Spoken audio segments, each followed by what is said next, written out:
Hello friends, मैं आदर्श कुशवाहा एक बार फिर से आपका वेलकम करता हूं अपने यूट्यूब चैनल एडू क्लास पर। आज की क्लास में हम लोग नया चैप्टर हिमालय को शुरू करेंगे। हिमालय में आज हम लोग हिमालय के फॉर्मेशन कि हिमालय की उत्पत्ति आखिर कैसे हुई है, हिमालय है जो है वो कैसे बना है। तो हिमालय फॉर्मेशन को पढ़ने से पहले हमें कुछ बेसिक बातों को पढ़ना पड़ेगा। तो बेसिक जो बातें हैं उनको ध्यान देना पड़ेगा। जैसे कि हमें पहले प्लेट टेक्टोनिक्स देखना पड़ेगा कि प्लेट टेक्टोनिक एक थ्योरी है। तो इसमें प्लेट टेक्टोनिक में ये प्लेट क्या है, पहले प्लेट को देखें। जो प्लेट है ये है part of lithosphere. Plate is a part of lithosphere. Lithosphere plate जो है ये लिथोस्फीयर का पार्ट है। लिथोस्फीयर की बात करें तो लिथोस्फीयर को अभी आगे पढ़ेंगे डिटेल में। अगर अभी देखें लिथोस्फीयर में क्रस्ट और मेंटल का कुछ पार्ट आता है। लिथोस्फीयर एक सॉलिड लेयर है अर्थ की, जो कि सबसे बाहरी लेयर है। लिथोस्फीयर की बात करें तो ये एक यूनिफाइड लेयर ना होकर लिथोस्फीयर जो है ये फ्रैगमेंट्स में ब्रोकन है। लिथोस्फीयर की बात करें ये एक ब्रोकन लेयर है, इसे कई पीसेस हैं। लिथोस्फीयर कई टुकड़ों में विभाजित है, इन्हीं टुकड़ों को प्लेट कहते हैं। और टेक्टोनिक की बात करें, जो टेक्टोनिक है, टेक्टोनिक मतलब होता है मूवमेंट। तो मूवमेंट ऑफ प्लेट्स, यही जो लिथोस्फेरिक प्लेट हैं इनके मूवमेंट को ही टेक्टोनिक कहते हैं। तो टेक्टोनिक किसे कहते हैं? Movement movement of plates. तो यहीं पे अगर प्लेट्स की बात करें तो प्लेट्स मेजर देखा जाए दो प्रकार की होती हैं। प्लेट्स जो हैं, प्लेट्स की बात करें तो दो प्रकार की मेजर प्लेट्स होती हैं। एक हुई कॉन्टिनेंटल प्लेट। कौन सी? Continental continental plate. और दूसरी प्लेट है जो कि है oceanic plate. Oceanic plate. Continental plate की बात करें तो इसमें कॉन्टिनेंटल क्रस्ट और some part of upper mantle आता है और कॉन्टिनेंटल क्रस्ट आता है, उसे कॉन्टिनेंटल प्लेट कहेंगे। और ओशियानिक प्लेट में ओशियानिक क्रस्ट आएगा और मेंटल का कुछ पार्ट आएगा तो उसे ओशियानिक प्लेट कहेंगे। और यहाँ बात करें तो जो ओशियानिक प्लेट है, जो ओशियन की प्लेट है ये हैवियर होती है। ओशियानिक प्लेट जो है ये हैवियर होती है, एक भारी प्लेट है। कॉन्टिनेंटल प्लेट से ये हैवियर होती है। तो प्लेट टेक्टोनिक, पहले प्लेट देखो, प्लेट क्या है? Part of lithosphere. जो लिथोस्फीयर है ये ब्रोकन है, ये टूटा हुआ है, ये कई पीसेस में। यही जो पीसेस हैं इन्हें प्लेट कहते हैं। जैसे कि अभी हम लोग इंटरनल स्ट्रक्चर ऑफ अर्थ में देखें कि लिथोस्फीयर आखिर क्या है डिटेल में। सो यहाँ पर देखें। पहले इसको ये इंटरनल स्ट्रक्चर ऑफ अर्थ को डिवाइड करते हैं।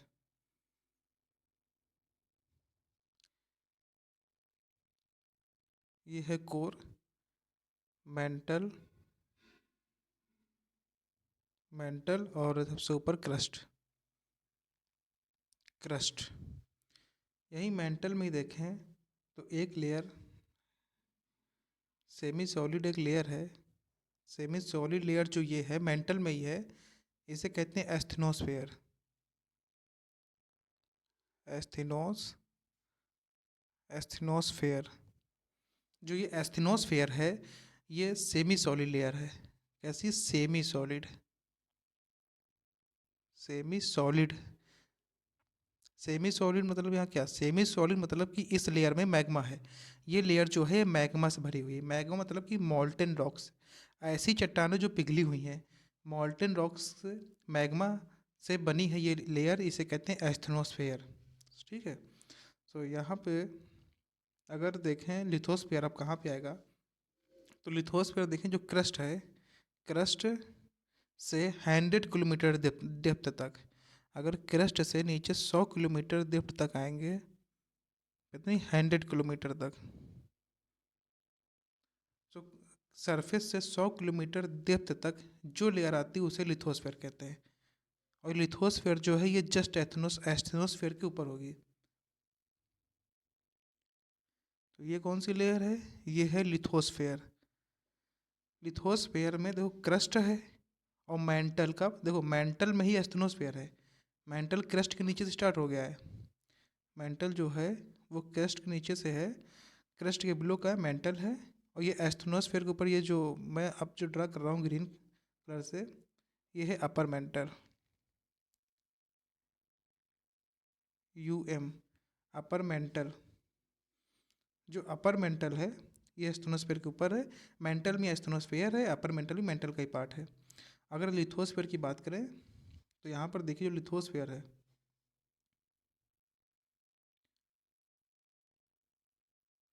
लिथोस्फेयर में क्रस्ट आएगा, ठीक है, क्रस्ट प्लस क्रस्ट के साथ क्या आएगा, अपर मेंटल आएगा।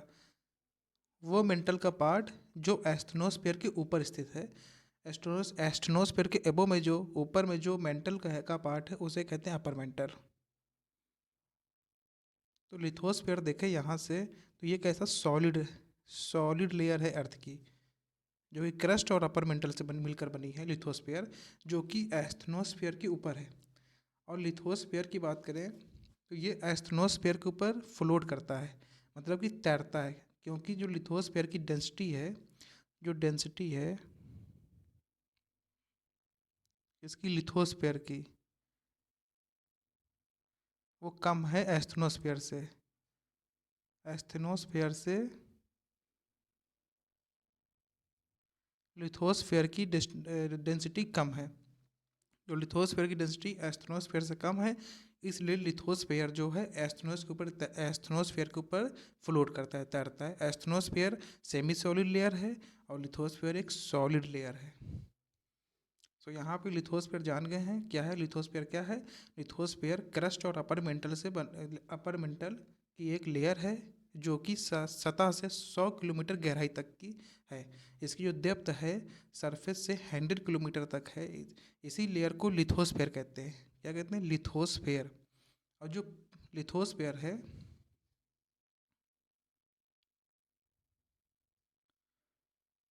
लिथोस्फेयर जो है ये ब्रोकन है पीसेस में, या फिर कहते हैं पार्ट्स में।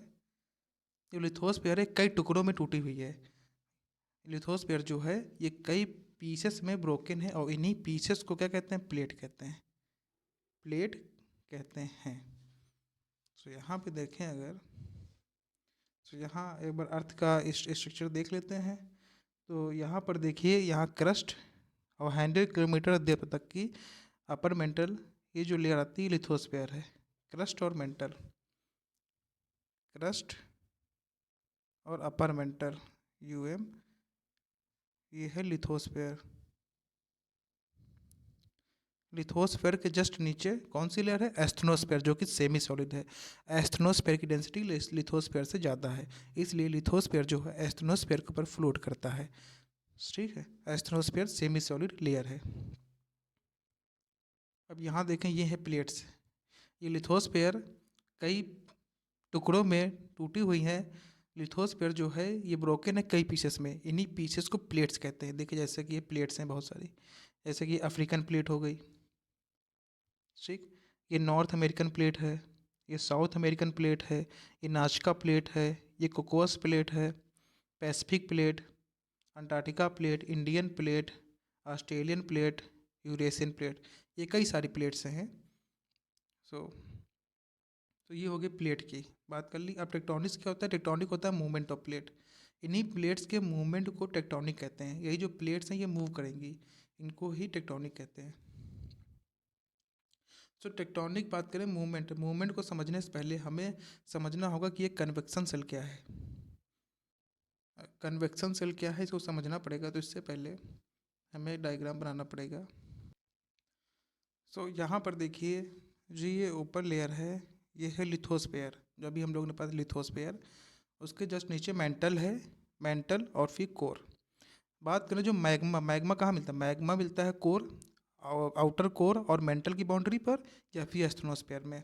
तो यहाँ पे जो हॉट मैग्मा होगा, जो आउटर कोर और मेंटल बाउंड्री पे जो हॉट मैग्मा होगा, हॉट मैग्मा जो हमेशा राइज करने की कोशिश करता है, हॉट मैग्मा हमेशा ऊपर उठने की कोशिश करेगा।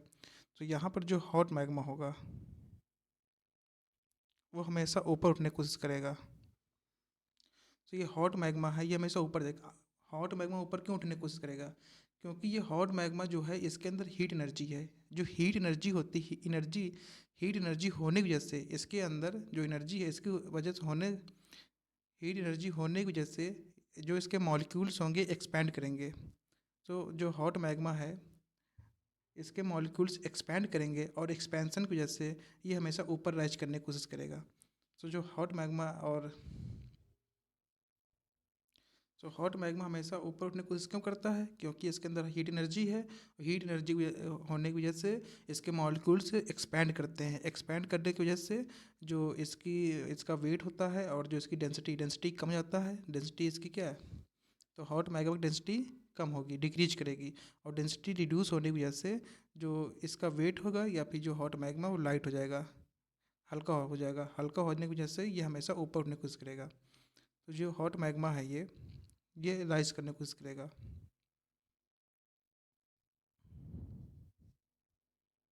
तो यहाँ पे देखिए ये मैग्मा राइज कर रहा है और राइज करके लिथोस्फीयर पे यहाँ पर कांटेक्ट करेगा लिथोस्फीयर से। और ये हॉट मैग्मा है, लिथोस्फीयर पे यहाँ कांटेक्ट करेगा तो यहाँ पर क्या मेल्टिंग स्टार्ट कर देगा। जो लिथोस्फीयर होगा, जो ये प्लेट होगी उसे क्या मेल्ट करना स्टार्ट कर देगा और ये यहाँ पर क्या मेल्टिंग स्टार्ट हो जाएगी। तो यहाँ पे दो काम हो रहा है, एक तो ये मेल्टिंग तो हो ही रही है जो कि लिथोस्फीयर को वीक कर रहा है, इस पॉइंट को क्या वीक कर रहा है। और दूसरा काम क्या हो रहा है, यहाँ पर यही जो मैग्मा है ये डाइवर्स भी करेगा और डाइवर्स करके या दूर जाके ये ठंडा होगा। ठंडा होने की वजह से ये फिर से भारी होगा और ये फिर से नीचे क्या सिंक करने लगेगा, नीचे क्या सिंक करेगा। क्योंकि हॉट मैग्मा था, एनर्जी थी, उसके मॉलिक्यूल्स दूर जा रहे थे, वो हल्का हो रहा था इसलिए ऊपर राइज कर रहा था। लेकिन जब मैग्मा दूर जाएगा ऊपर, जब दूर जाएगा और वो ठंडा होगा, ठंडा होने की वजह से वो फिर से भारी होगा और फिर से नीचे आने की कोशिश करेगा। तो ऐसे ही कि ये एक साइकिल बन जाएगी। ठीक है, इसे ही कहते हैं कन्वेक्शन साइकिल या कन्वेक्शन सेल। ये क्या कन्वेक्शन सेल है। तो यहाँ पर देखें, यहाँ पर इस डायग्राम में दो काम हो रहे हैं। दो काम कौन कौन से? एक जो ये हॉट मैग्मा ऊपर राइज कर रहा है तो यहाँ पर क्या मेल्टिंग कर रहा है, मेल्टिंग जो लिथोस्फीयर को वीक कर रहा है, यहाँ पे मेल्ट हो रहा है लिथोस्फीयर। ठीक, और एक जो ये मैग्मा डाइवर्ज कर रहा है, जो यहाँ पे डाइवर्जेंस हो रहा है, जो मैग्मा दूर जा रहा है तो यहाँ पर इसके डाइवर्ज होने की वजह से ये फ्रिक्शन फोर्स लगाएगा इसके ऊपर जो लिथोस्फीयर है। तो ये लिथोस्फीयर पे फ्रिक्शन फोर्स भी जनरेट करेगा जिसकी वजह से लिथोस्फीयर पर फोर्स लगेगा और ये भी मैग्मा के साथ ही उसी डायरेक्शन में जाने की कोशिश करेगा। जो लिथोस्फीयर है ये जो फ्रिक्शन ट्रैक लगाएगा, कौन सा फोर्स लगाएगा? फ्रिक्शन फोर्स या फ्रिक्शन ड्रैग। तो फ्रिक्शन ड्रैग की वजह से जो इसके ऊपर लिथोस्फीयर है ये भी मैग्मा के ही डायरेक्शन में जाने की कोशिश करेगी। सो लिथोस्फीयर भी मैग्मा के ही डायरेक्शन में जाने की कोशिश करेगी।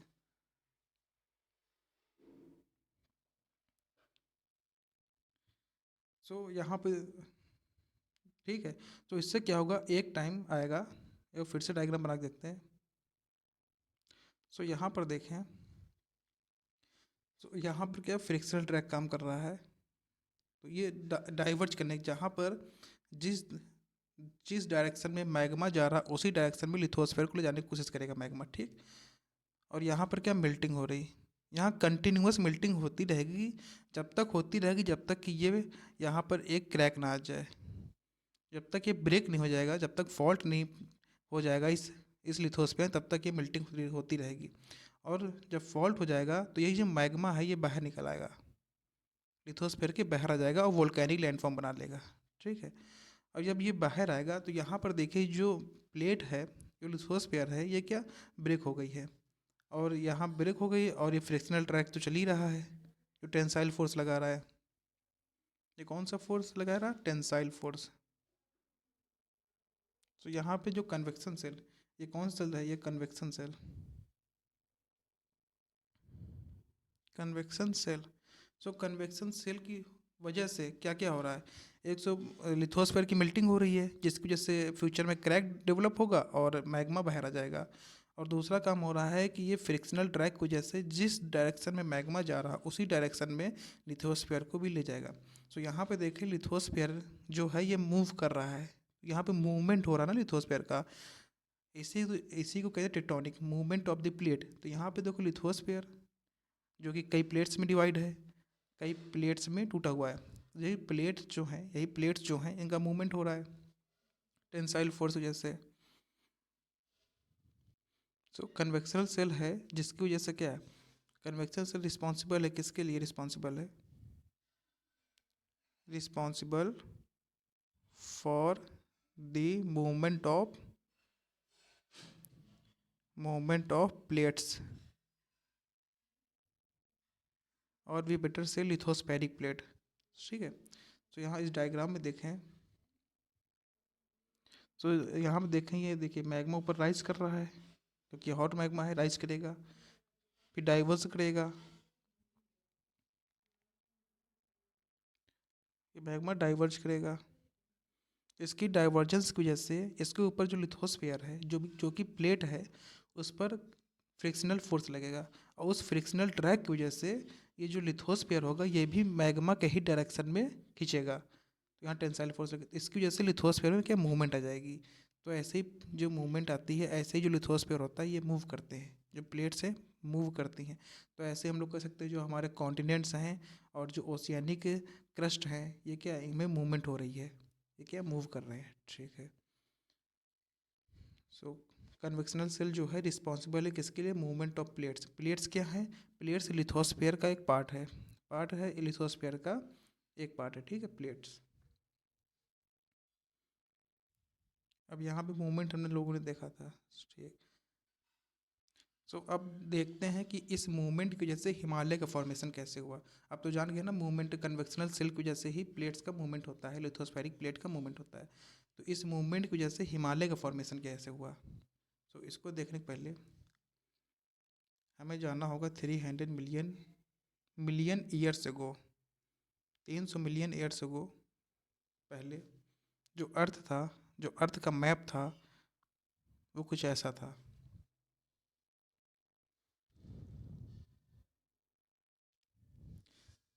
जब 300 मिलियन ईयर्स अगो यहाँ बात करें तो अर्थ में एक ही कॉन्टिनेंट था और एक ओशियन था। टुडे कितने हैं, 7 कॉन्टिनेंट्स हैं। तो उस टाइम एक ही कॉन्टिनेंट था, उसका क्या नाम, उसका नाम था पेंजिया।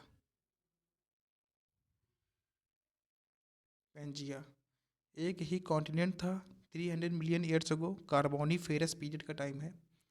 एक ही कॉन्टिनेंट था जिसे पेंजिया कहते हैं, इसे सुपर कॉन्टिनेंट। ठीक। और एक ही ओशियन बॉडी थी जिसे पैंथालासा कहते हैं।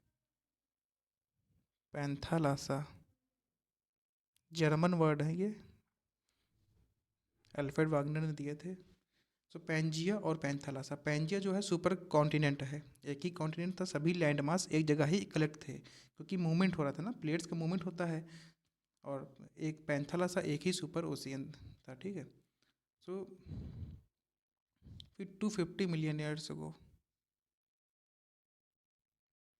क्या हुआ कि जो प्लेट के मूवमेंट की वजह से कन्वेक्शन सेल चल रहे थे, मेंटल में कन्वेक्शन सेल चल रहे हैं, जिसकी वजह से जो प्लेट्स हैं वो मूव कर रही थी। उसकी वजह से जो पेंजिया था वो 2 पार्ट्स में ब्रेक हो गया, 2 पार्ट्स में टूट गया।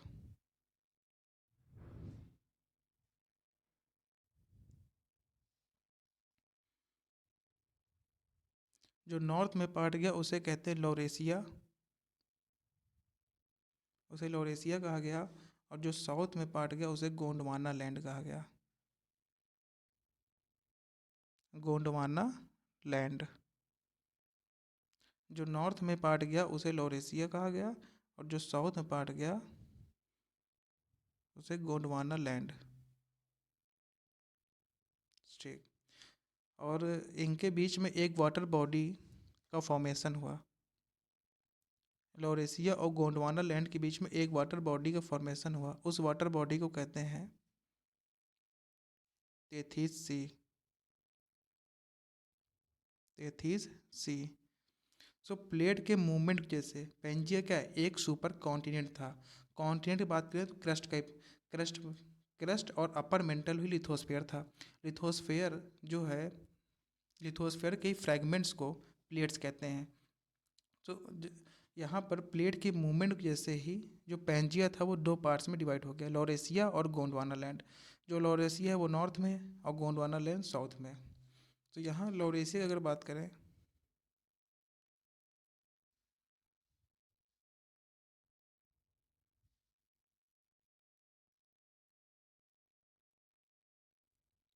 लॉरेशिया जो है और गोंडवाना लैंड, ये फिर से इनका फर्दर डिवीजन हुआ।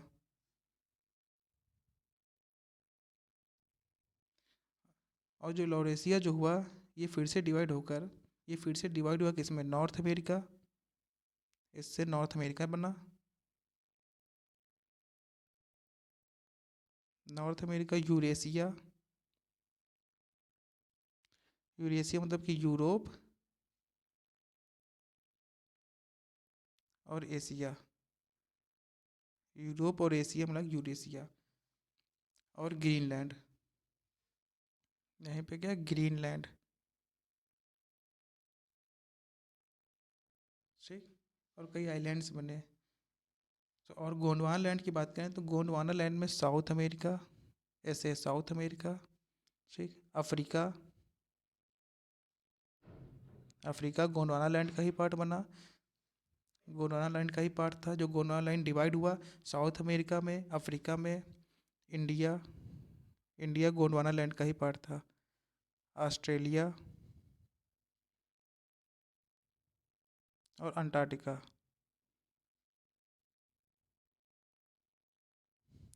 सो यहाँ पे एक इम्पॉर्टेंट क्वेश्चन बनता है, इंडिया जो है वो किसका पार्ट था? तो इंडिया जो है गोंडवाना लैंड का पार्ट था, ठीक है। तो यहाँ पे हम लोगों ने देख लिया कि 300 मिलियन ईयर्स को, 300 मिलियन साल पहले जो अर्थ था, अर्थ का मैप जो था, वहाँ पर एक ही कॉन्टिनेंट था जिसे सुपर कॉन्टिनेंट पेंजिया कहते हैं, और एक ही ओशियन बॉडी थी जिसे पेंथालासा कहा गया।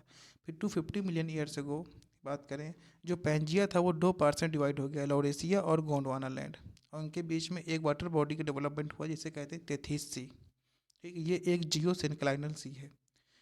और लॉरेशिया और गोंडवाना लैंड का फिर से डिवीजन हुआ और नए कॉन्टिनेंट्स बने। तो यहाँ पर ये जो मूवमेंट हो रहा है प्लेट्स का, जो ये कॉन्टिनेंट मूव कर रहे हैं, ये किसकी वजह से मूव कर रहे हैं? ये कन्वेक्शनल सेल की वजह से चल रहे हैं, जो कि मेंटल में चल रहे हैं।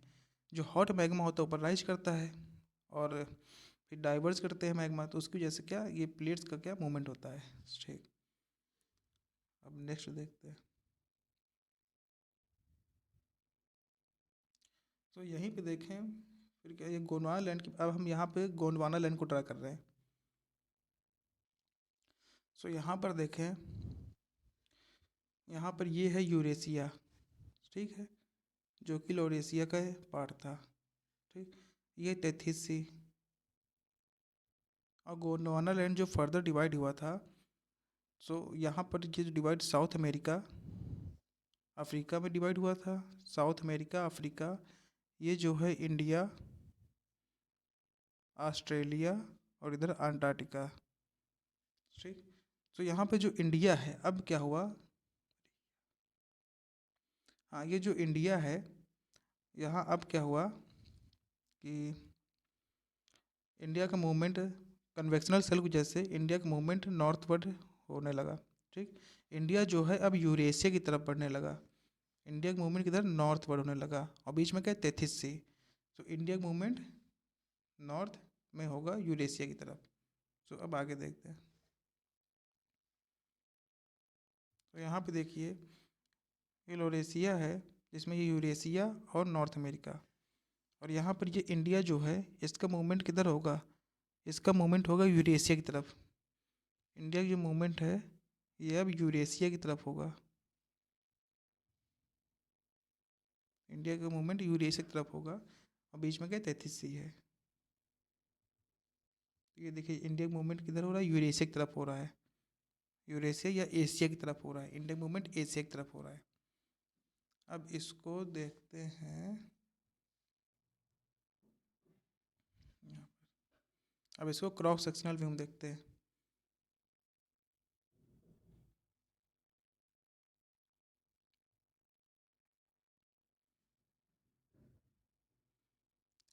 ये है इंडियन प्लेट,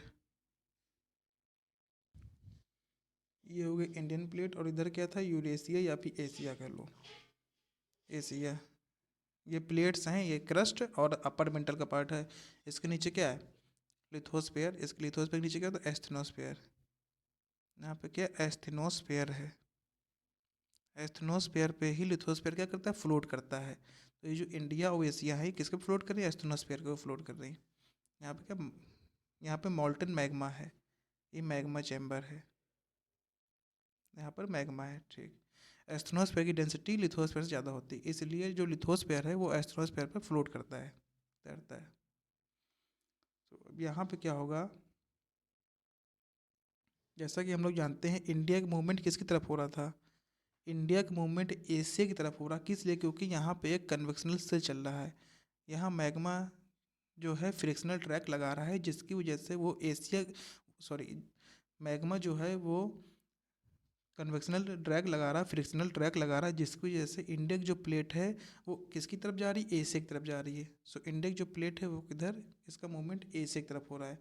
सो यहाँ इंडिया की प्लेट पे देखें तो ये तो इंडिया की प्लेट हो गई, और यहाँ पर जो ये वाटर बॉडी है इसका क्या नाम है, जो ये वाटर बॉडी है ये है तेथिस सी। तेथिस सी भी देखा था ना, एशिया, यूरेशिया और इंडिया या गोंडवाना लैंड के बीच में कौन सी है, तेथिस सी। सो इसके जो तेथिस सी है इसकी वजह से जो ये ओशियन है, ठीक। तो ये ओशियन वाली जो प्लेट होगी इसका क्या, ये है तेथियन प्लेट, तेथियन प्लेट कह लो या फिर इसे कह लो ओशियानिक प्लेट। ये ओशियन प्लेट है ना, तेथियन प्लेट। तो यहाँ पर इंडिया प्लेट का जो मूवमेंट है वो किसकी तरफ हो रहा है, उसका मूवमेंट एशिया की तरफ हो रहा है, ठीक। यहाँ पर ये जो तिथियन प्लेट है ये एक ओशियनिक प्लेट है, ये ओशियन की प्लेट है, ठीक। और अभी हम लोग देखा था जो ओशियानिक प्लेट होती है, ओशियानिक प्लेट जो है वो कॉन्टिनेंटल प्लेट से क्या भारी होती है, कॉन्टिनेंटल प्लेट से हैवियर होती है। तो ओशियानिक प्लेट जो है कॉन्टिनेंटल प्लेट से हैवियर होती है, जो ओशियानिक प्लेट की डेंसिटी है ना वो ज़्यादा होती है, जो ओशियानिक प्लेट की डेंसिटी है वो कॉन्टिनेंटल प्लेट से ज़्यादा होती है। तो कभी भी कॉन्टिनेंटल प्लेट जो है, कॉन्टिनेंटल प्लेट कभी भी सबसाइड नहीं करता है, कॉन्टिनेंटल प्लेट कभी भी एस्ट्रोनॉस्फेयर में सबसाइड नहीं करेगी। तो यहाँ पर नो सब्सिडेंस। सो कॉन्टिनेंटल प्लेट कभी भी सबसाइड नहीं करेगी। अगर ओशियानिक प्लेट और कॉन्टिनेंटल प्लेट आपस में कोलाइड करेंगी, जैसे कि यहाँ पर देखो, यहाँ पर ओशियानिक प्लेट, ये कौन सी प्लेट है, ओशियानिक प्लेट, और एशिया वाली कॉन्टिनेंटल प्लेट है, ये आपस में देखो कोलाइड कर रही हैं, तो फिर जो ओशियानिक प्लेट है ये एस्ट्रोनोस्फेयर में सबसाइड कर रही है। यहाँ पर जो ओशियानिक प्लेट है जो कि तेथियन प्लेट है, इसकी डेंसिटी एस्ट्रोनोस्फेयर से ज़्यादा हो जाती है, जिसकी वजह से ये एस्ट्रोनोस्फेयर के अंदर इंटर कर जाती है। और यहाँ पर क्या मैग्मा फील्ड है, यहाँ पर क्या मैग्मा फील्ड है। तो यहाँ पर जब ये कोलाइड करती है मूवमेंट की वजह से, ये इंडियन प्लेट मूव कर रही है एशिया की तरफ, एशिया में कोलाइड करेगी, जिसकी वजह से ये जो तेथियन प्लेट है जो कि ओशियानिक प्लेट है ये सबसाइड कर जाती है, कहाँ, इसमें एस्ट्रोनोस्फेयर में। तो यहीं पर इसके सब्सिडेंस की वजह से यहाँ पर मैग्मा है। तो यहाँ पर जो ये प्लेट है या फिर जो ओशियानिक क्रस्ट है, ओशियानिक जो क्रस्ट है, ओशियनिक क्रस्ट है, इसका क्या यहाँ पर मिल्टिंग स्टार्ट हो जाती है, यहाँ पर क्या मिल्टिंग स्टार्ट हो जाती है। तो जो ये ओशियानिक क्रस्ट है अब यहाँ मेल्ट होने लगी। तो मेल्टिंग जैसे जो ओशियानिक क्रस्ट है अब ये किसमें, मैग्मा में कन्वर्ट हो जाएगी। और जब ये ओशियानिक क्रस्ट ये मैग्मा में कन्वर्ट होगी तो यही मैग्मा ऊपर राइज करने की कोशिश करेगा, जो कि एशिया की जो कॉन्टिनेंटल क्रस्ट है उसको यहाँ से गैप बनाते हुए ये मैग्मा राइज करेगा और यहाँ पे वोल्केनिक लैंडफॉर्म फॉर्म करेगा। यहाँ पे क्या, वोल्केनोस फॉर्म करेगा, यहाँ पर वोल्केनोस फॉर्म करेगा। सो क्यों, तेथियन प्लेट जो कि ओशियानिक प्लेट है, और जानते हैं जो ओशियन क्रस्ट होती है वो कॉन्टिनेंटल क्रस्ट हैवी होती है। कॉन्टिनेंटल क्रस्ट कभी भी एस्ट्रोनोस्फेयर में सबसाइड नहीं करेगी, हमेशा ओशियानिक क्रस्ट सबसाइड करती है, क्योंकि ओशियानिक क्रस्ट की डेंसिटी कॉन्टिनेंटल क्रस्ट से ज़्यादा होती है। तो यहाँ पर सब्सिडेंस होगा। और यह सब्सिडेंस क्यों होता है? क्योंकि जो इंडियन प्लेट है ये एशियन प्लेट की तरफ मूव कर रही है, जिसकी वजह से इन दोनों में कोलिजन होगा। और जो इंडियन प्लेट है, जो कि ये ओशियानिक प्लेट है, तिथियन प्लेट, ये सबसाइड कर जाएगी एस्ट्रोस्फीयर में। इसके सब्सिडेंस की वजह से यही जो ओशियानिक प्लेट है या जो ओशियानिक क्रस्ट है, इसकी मेल्टिंग स्टार्ट हो जाएगी। और ये जो मेल्ट, क्योंकि यहाँ टेम्परेचर ज़्यादा है, एस्ट्रोस्फीयर का टेम्परेचर काफ़ी होता है, तो यहाँ पर इसकी मेल्टिंग स्टार्ट हो जाएगी। और मेल्ट होने की वजह से यही जो मैग्मा है ये राइज करेगा और इस कॉन्टिनेंट को क्रॉस करते हुए, इसमें क्रैक करते हुए, ये यहाँ पर बाहर आकर एक वोल्केनिक लैंडफॉर्म फॉर्म करेगा। ठीक, ये हो गया एक चीज़। अब यहाँ पर देखें, ये जो ओशियानिक फ्लोर है, तो यहाँ पर ओशियानिक सेडिमेंट्स भी कुछ होंगे। यहाँ पे कुछ, यहाँ वोल्केनिक आइलैंड्स होंगे, कोई आइलैंड्स होगा, आइलैंड्स होंगे। तो यहाँ पर क्या सेडिमेंट्स भी होंगे काफ़ी। तो यहाँ पर जब ये प्लेट, ऐसे तो इरेज,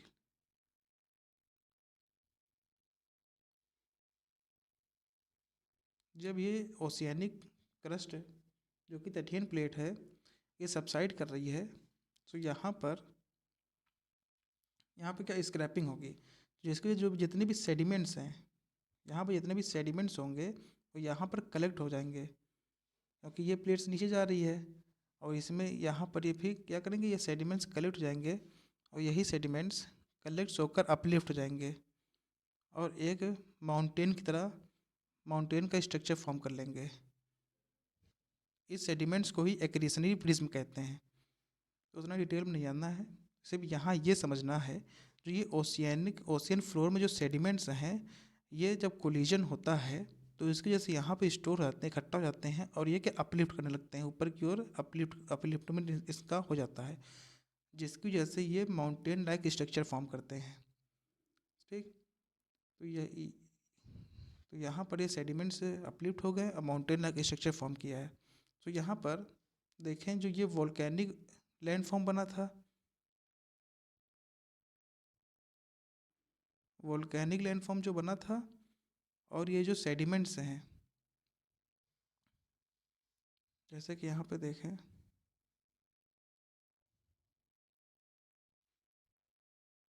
यहाँ पर वोल्केनो से वोल्केनिक लैंडफॉर्म बना था और एक्रीशनरी प्रिज्म से यहाँ पे क्या सेडिमेंट्स स्टोर हुए थे। तो यही जो सेडिमेंट्स और वोल्केनिक जो लैंडफॉर्म बने थे, इनको ही क्या कहते हैं, इन्हीं कहते हैं जो यहाँ पे एशियन बने थे, ट्रांस हिमालय। ट्रांस हिमालय, तो हिमालय की एक रेंज है ट्रांस हिमालय।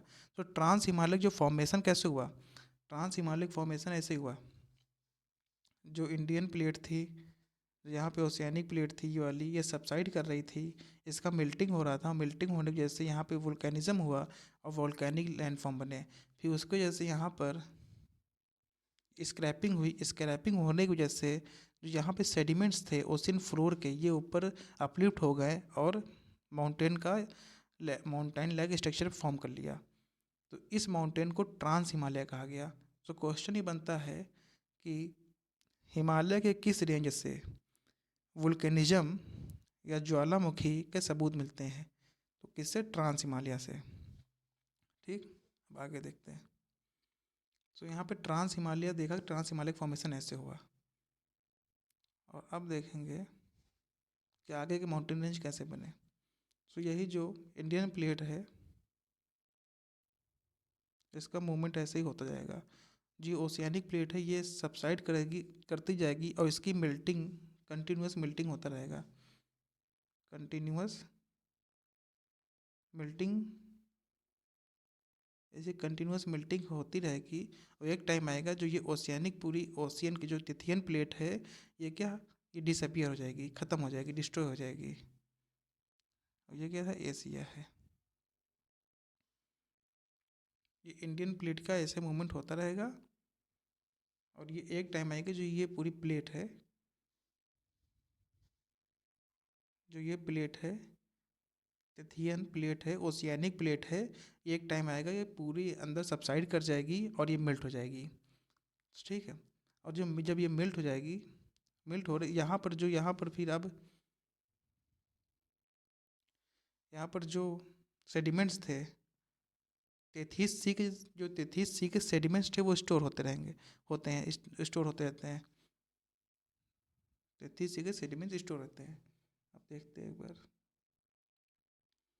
यहाँ पर देखिए ट्रांस हिमालय पहले से ही था, ठीक है, और ये इंडियन प्लेट का मूवमेंट एशियन प्लेट की तरफ होगा, जिसकी वजह से ये जो ओशियानिक प्लेट थी, टिथियन प्लेट, ओशियानिक प्लेट, ये पूरी तरीके से क्या डिस्ट्रॉय हो जाएगी, ख़त्म हो जाएगी। फिर इसके बाद क्या होगा, जो यहाँ पर ये सेडिमेंट्स थे, जब इंडियन प्लेट कंटिन्यूस है एशियन प्लेट की तरफ मूव करेगी तो यही सेडिमेंट जो है ये ऊपर की तरफ के अपलिफ्ट हो जाएंगे, अपलिफ्ट होकर एक और रेंज फॉर्म कर देंगे, एक और हिमालय की रेंज फॉर्म कर देंगे। और जो सेडिमेंट्स हैं ये 33C के सेडिमेंट्स हैं, इसलिए इस रेंज का जो नाम पड़ेगा वो क्या पड़ेगा, तिथियन हिमालय, तिथियन हिमालय।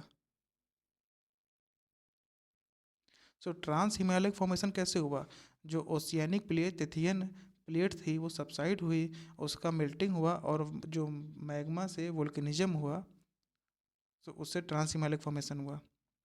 फिर वो जो सेडिमेंट्स थे 33C के वो अपलिफ्ट कर गए ऊपर की ओर, अपलिफ्ट हो गया, जिसकी वजह से तिथियन हिमालय फॉर्मेशन हुआ। सो ट्रांस हिमालय फॉर्मेशन हो गया, अब तिथियन हिमालय फॉर्मेशन हुआ। लेकिन अभी भी जो इंडियन प्लेट है ये कंटिन्यूस एशियन प्लेट की तरफ बढ़ रही है। सब आगे देखते हैं।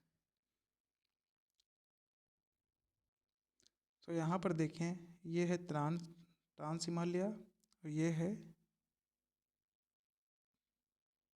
तिथियन हिमालय। तो अब क्या होगा, जो यहाँ पे जो ओशियानिक प्लेट थी तिथियन प्लेट ये कम्प्लीटली डिस्ट्रॉय हो चुकी है, अब ओशियानिक प्लेट नहीं है। अब ये जो है ये कॉन्टिनेंटल प्लेट है, जो कि इंडियन प्लेट है। इंडियन प्लेट एक कॉन्टिनेंटल प्लेट है, ठीक है, ये कॉन्टिनेंट्स है, जो कि एशियन प्लेट भी एक कॉन्टिनेंटल प्लेट है। ये भी कॉन्टिनेंटल प्लेट है और ये भी कॉन्टिनेंटल प्लेट है। और अभी हम लोग ने देखा जो कॉन्टिनेंटल प्लेट होता है ये कभी भी सबसाइड नहीं करता है, तो ये कभी भी एस्ट्रोनॉस्फेयर में इंटर नहीं करेगा। सो अब क्या होगा, यही जो प्लेट है ये जो इंडियन प्लेट है ये कंटिन्यूस एशियन प्लेट के ही नीचे मूव करेगी, तो इसे कहते हैं अंडर राइड। तो यहाँ पे क्या है, जो इंडियन प्लेट है ये एशियन प्लेट के ही नीचे अंडर राइड करेगी, ठीक, तो इसका ऐसे मूवमेंट होगा। लेकिन अभी भी यहाँ पे अभी भी इंडियन प्लेट का मूवमेंट हो रहा है। इंडियन प्लेट के मूवमेंट होने की वजह से जो यहाँ पे क्रस्ट है, जो इंडियन प्लेट में ये जो क्रस्ट का पार्ट है, समझे, इंडियन प्लेट में जो क्रस्ट का पार्ट है अब मूवमेंट हो रहा है, कंप्रेशन फोर्स लग रहा है, तो यहाँ पर फोर्स की वजह से आपस में ये क्या दब रही हैं। अब दबने की वजह से फोर्स, जैसे यहाँ पर जो क्रस्ट है ये फोल्ड होकर ऊपर उठने की कोशिश करेगी। जो क्रस्ट है इतना ज़्यादा फोर्स लग रहा है कि उसकी वजह से ये क्रस्ट है ये फोल्ड होकर ऊपर उठने की कोशिश करेगी, और ऐसे ही एक माउंटेन रेंज का फॉर्मेशन होगा, जिसे कहते हैं ग्रेटर हिमालय। तो ये कौन सी माउंटेन रेंज है, ये है greater Himalaya, greater Himalaya. So greater Himalaya का फॉर्मेशन कैसे हुआ, ग्रेटर हिमालय फॉर्मेशन हुआ Indian plate continuous Asian plate के अंदर अब अंडर राइड कर रही है, जिसकी वजह से कंप्रेशनल फोर्स लगने की वजह से जो इंडियन प्लेट का क्रस्ट है, इंडियन प्लेट की जो क्रस्ट है वो अपलिफ्ट हो जाती है।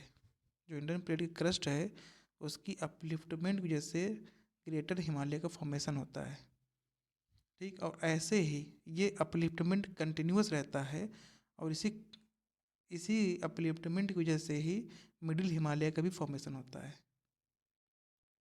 तो यहाँ पर ये ट्रांस हिमालय मिल गया है, ठीक, ये है तिथियन हिमालय, तिथियन हिमालय, और ये हो गया ग्रेटर हिमालय, ठीक। अभी भी क्रस्ट की फोल्डिंग स्टार्ट है, क्योंकि इंडियन प्लेट अभी भी मूव कर रही है एशियन प्लेट की तरफ। सो अभी भी मूवमेंट स्टार्ट है तो फोर्स कंटिन्यूस लगता ही रहेगा, और जिसकी वजह से अभी भी क्रस्ट जो है इसका भी अपलिफ्टमेंट होता रहेगा। तो अभी भी जो क्रस्ट का अपलिफ्टमेंट होगा, इस क्रस्ट के अपलिफ्टमेंट की वजह से जो इंडियन प्लेट का क्रस्ट है इसकी अपलिफ्टमेंट की वजह से एक और रेंज फॉर्म होगी जिसे कहते हैं मिडिल हिमालय। तो यहाँ पर एक और रेंज फॉर्म हुई है जो है मिडिल हिमालय, ठीक। तो हम लोगों ने देखा ट्रांस हिमालय फॉर्मेशन, तेथियन हिमालय गया, ग्रेटर हिमालय फॉर्मेशन और मिडिल हिमालय फॉर्मेशन। अब देखते हैं कि जो शिवालिक है उसका फॉर्मेशन कैसे हुआ।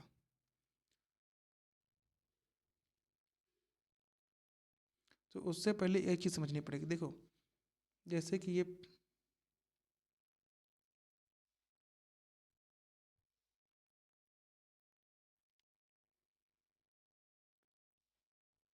यहाँ पे हिमालय रेंजेस है बहुत सारी, ठीक है। ट्रांस हिमालय, दथियन है, ग्रेटर है और मिडिल हिमालय है, सभी है, ठीक। इनका इतना ज़्यादा लोड होता है कि इसके लोड जैसे जो ये क्रस्ट है, ठीक, ये क्या नीचे की तरफ बैठ जाती है। तो जिसकी वजह से क्या यहाँ फोर डीप का फॉर्मेशन होता है। किसका? फोर डीप का। फोर डीप का फॉर्मेशन क्यों होता है? क्योंकि हिमालय का इतना ज़्यादा लोड है, इतना ज़्यादा प्रेशर ये क्रस्ट पे लगाती है कि जो क्रस्ट है वो क्या, क्रस्ट एक वैली लाइप शेप बना लेती है, ऐसा ऐसा शेप। तो अभी देखते हैं कैसा। तो यहाँ पे है trans Himalaya, Tethyan Himalaya, greater, middle Himalaya. अब देखिए इन हिमालयों के जैसे बहुत सारा लोड जो है ये पड़ता है क्रस्ट पे, जिसकी वजह से क्रस्ट जो है नीचे की ओर बैठने की क्रस्ट जो है नीचे की ओर सबसाइड करती है। तो जिसकी वजह से एक फोर डीप, एक ऐसा फोर डीप लाइक स्ट्रक्चर बनता है। तो इस स्ट्रक्चर बनने की वजह से जो हिमालयन रिवर्स हैं, जो हिमालयन रिवर्स हैं ये सेडिमेंट्स लाती हैं और यहाँ पर क्या सेडिमेंट्स फिल कर देती हैं। तो यही जो फोर डीप है, ये जो फोर डीप है यहाँ पे क्या सेडिमेंट्स है। तो हिमालयन रिवर जैसे यहाँ पे क्या सेडिमेंट्स है,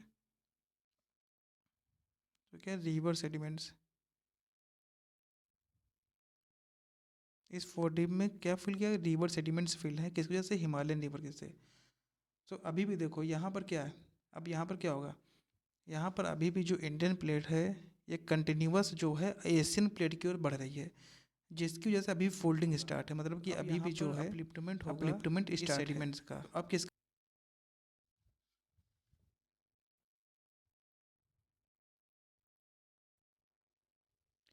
सो यहाँ पर अभी भी इंडियन प्लेट का मूवमेंट स्टार्ट है, जिसकी वजह से अब जो अपलिफ्टमेंट होगा वो किसका अपलिफ्टमेंट होगा, जो रिवर सेडिमेंट्स हैं जो यहाँ पर फिल हैं अब इनका अपलिफ्टमेंट होगा। तो इनकी वजह से जो रेंज फॉर्म होगी वो कौन सी रेंज होगी, वो होगी शिवालिक। तो यहाँ पे देखें जो शिवालिक रेंज है उसका फॉर्मेशन कैसे हुआ है, उसका फॉर्मेशन जो हिमालय द्वारा, हिमालय रिवर्स जो हैं उनके द्वारा जो सेडिमेंट्स से फोर डीप में फिल किए गए हैं, इन सेडिमेंट्स की अपलिफ्टमेंट वजह से हिमालय का फॉर्मेशन, सॉरी शिवालिक का फॉर्मेशन हुआ है। सो अब यहाँ पे ये जो फाइव रेंज है हिमालय की, तो उनका फॉर्मेशन देख लिया है। तो यहाँ पर एक चीज़ देखें, जो ट्रांस हिमालय था, ट्रांस हिमालय, इसमें क्या है, ट्रांस हिमालय में वोल्केनिक रॉक,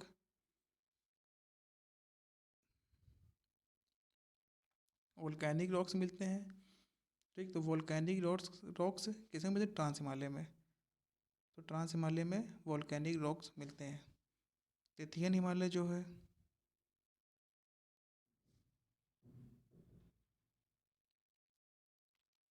तेथियन हिमालय में मरीन सेडिमेंट्स मिलेंगे।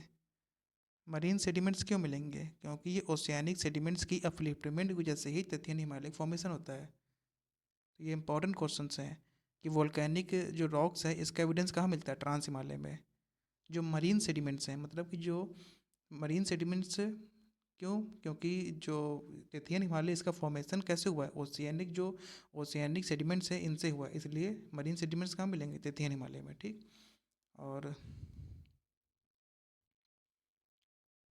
जो greater Himalaya, greater and middle Himalaya जो है, मिडिल हिमालय, इनका फॉर्मेशन होता है क्रस्ट के अपलिफ्टमेंट से, इसे क्रस्ट अपलिफ्टमेंट से। सो ग्रेटर हिमालय और मिडिल हिमालय का फॉर्मेशन होता है क्रस्ट के अपलिफ्टमेंट से, ठीक है। और अब बात करें शिवालिक की, तो शिवालिक जो है इसका फॉर्मेशन कैसे होता है, तो शिवालिक का है ये रिवर सेडिमेंट्स के अपलिफ्टमेंट से। तो यहाँ पे अपलिफ्टमेंट किसका होता है, जो हिमालयन रिवर है इनके द्वारा सेडिमेंट से जो इकट्ठा किए जाते हैं उनसे। तो शिवालिक का जो फॉर्मेशन होता है वो रिवर सेडिमेंट्स की वजह से होता है। सो अभी तक जो हम लोगों ने पढ़ा एक बार उसको जल्दी से रिवीजन कर लेते हैं।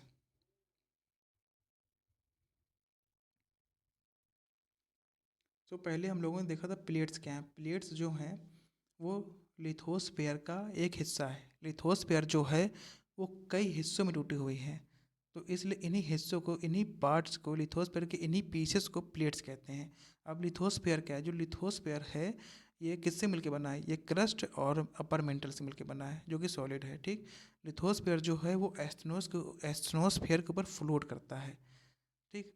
अब जो प्लेट्स होती हैं दो टाइप्स की हो सकती हैं। ओशियानिक प्लेट जो कि ओशियन की क्रस्ट की जो प्लेट होती है, ओशियन क्रस्ट की प्लेट, ओशियन क्रस्ट और अपर मेंटल। ओशियन क्रस्ट और अपर मेंटल से जो प्लेट होती है ओशियानिक प्लेट। और जो कॉन्टिनेंटल प्लेट की बात करें तो कॉन्टिनेंटल क्रस्ट और अपर मेंटल कॉन्टिनेंटल प्लेट, ठीक। प्लेट्स का मूवमेंट हम लोग देखा था कन्वेक्शन सेल की वजह से। यहाँ पे कन्वेक्शन सेल होता है जिसकी वजह से जहाँ जिधर मैग्मा मूव करता है उधर ही प्लेट्स भी मूव करती हैं। तो इसकी वजह से जो कॉन्टिनेंट्स होता है मूव करता है, ठीक। तो ऐसे ही देखा जो इंडियन प्लेट्स है वो किधर मूव कर रही है, यूरेशिया की तरफ। फिर इंडिया का फॉर्मेशन देख लिया, हिमालय का फॉर्मेशन देख लिया, ठीक। तो यहाँ पर ये जैसे देखिए डायग्राम है, यहाँ ये वाला डायग्राम देखिए। यहाँ पर देखिए जैसे लिथोस्फीयर ये एक प्लेट है, ये मूव कर रही है। अब यहाँ पे जो ओशियन देखिए ओशियानिक प्लेट है, जो ओशियानिक प्लेट है ये हैवी होती है कॉन्टिनेंटल प्लेट्स के, जिसकी वजह से जब भी ये कोलाइड करेगी कॉन्टिनेंटल प्लेट से तो हमेशा ओशियानिक प्लेट जो है वो एस्ट्रोनॉस्फेयर में सबडेट कर जाएगी, ठीक है, सिंक कर जाएगी। और जिसकी वजह से एस्ट्रोनॉस्फेयर का टेम्परेचर बहुत ज़्यादा होता है। तो जो ये यही जो प्लेट है, जो यही क्रस्ट है ओशियानिक क्रस्ट, इसका क्या मेल्टिंग स्टार्ट हो जाएगी। अब ये मेल्ट होकर मैग्मा बनकर ये फिर से राइज करेगी कहाँ पर, कॉन्टिनेंटल क्रस्ट में। तो ये कॉन्टिनेंटल क्रस्ट में राइज करके यहाँ वोल्केनिक आइलैंड्स बनाएगी। इन्हें वोल्केनिक आर्क कहते हैं या फिर आर्कीपेलागोस कहते हैं। सो जो ऐसे ही ट्रांस हिमालय फॉर्मेशन हुआ था, तो ट्रांस हिमालय में वोल्केनिक इरप्शन के एविडेंस मिलते हैं। सो आज की क्लास में हम लोगों ने फॉर्मेशन ऑफ हिमालय देख लिया कि हिमालय कैसे फॉर्म हुआ है। अब नेक्स्ट क्लास में हिमालय के जो कैरेक्टर्स हैं